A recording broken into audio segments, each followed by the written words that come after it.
விஜயாலய சோழனின் மகனான முதலாம் ஆதித்ய சோழன் சோழப் பேரரசுக்கு அடிக்கல் வைத்த மன்னராக திகழ்ந்தார்.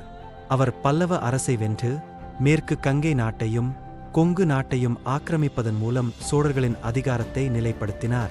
887ஆம் ஆண்டில் பாண்டிய மன்னன் இரண்டாம் வரகுணவர்மன் பல்லவர்களின் செல்வாக்கை கட்டுப்படுத்துவதற்காக சோழ நாட்டினை ஆக்கிரமித்தார்.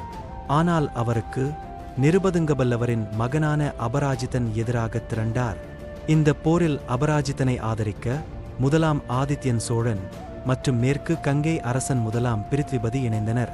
திருபுரம்பியம் என்ற இடத்தில் நடந்த இந்த போரில் பாண்டிய மன்னன் இரண்டாம் வரகுணவர்மன் பேரழிவைச் சந்திக்க நேர்ந்தது. எனினும் முதலாம் பிருத்விபதி தனது உயிரை இழந்தார். இந்த வெற்றியின் பலனாக ஆதித்ய சோழன் புதிய பல்லவ பகுதிகளை கைப்பற்றினார்.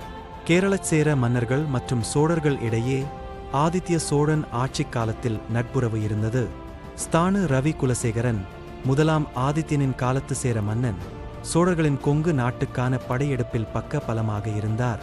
மேலும் முதலாம் ஆதித்ய சோழன் மகனான முதலாம் பராந்தக சோழன் சேர அரசகுமாரி சேகிழான் அடிகளை திருமணம் செய்திருந்தார்.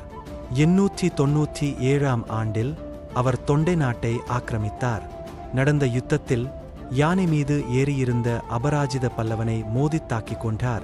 இதன் மூலம் முழு பல்லவ அரசும் சோழர்களின் கட்டுப்பாட்டிற்கு வந்தது. அதன் பிறகு மேற்கு கங்கை அரசன் இரண்டாம் பிருத்விபதி ஆதித்ய சோழனின் ஆளுமையை ஏற்றுக்கொண்டார். ஆதித்ய சோழன் தொடர்ந்து பாண்டிய மன்னன் பராந்தக வீரநாராயணனிடமிருந்து கொங்கு நாட்டையும் கைப்பற்றினார். முதலாம் ஆதித்ய சோழன் 907ஆம் ஆண்டில் ஸ்ரீகாளஹஸ்தியிலுள்ள தொண்டைமானாற்றூரில் உயிரிழந்தார். அவரது மகனான பராந்தக சோழன் அவரது நினைவாக சிவன் கோயிலை எழுப்பினார். முதலாம் ஆதித்ய சோழனுக்கு இளங்கோன் பிச்சி மற்றும் வையிரி அக்கன் என்ற இரு அரசிகளும் இருந்தனர். மேலும் கல்வெட்டுச் சான்றுகளின்படி முதலாம் ஆதித்ய சோழன் தொண்டைமானரூர் துஞ்சின உடையார் என்று குறிப்பிடப்பட்டுள்ளார். இது போன்ற வரலாற்று தகவல்களுக்கு எங்கள் வருவி செயலியைப் பின்தொடரவும்.